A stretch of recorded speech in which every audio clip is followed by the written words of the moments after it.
Здравствуйте, мои дорогие! Давайте сегодня сделаем отсыпочку на такую тему. Сожалеет ли мужчина о чем-нибудь? Загадайте, пожалуйста, на мужчину. Так и спросите, сожалеешь ли ты о чем-нибудь?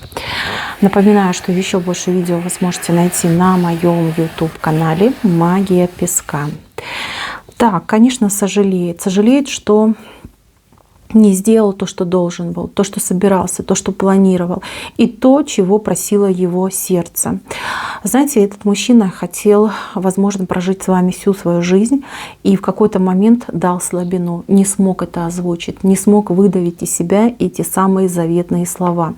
Время было упущено, и теперь вот он сидит и мается тем, во что превратилась его жизнь без вас.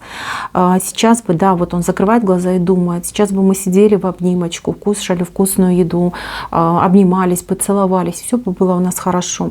А я сейчас сижу там, где сижу, делаю то, что делаю, и мне очень противно от этого, потому что знаю, что сам во всем виноват.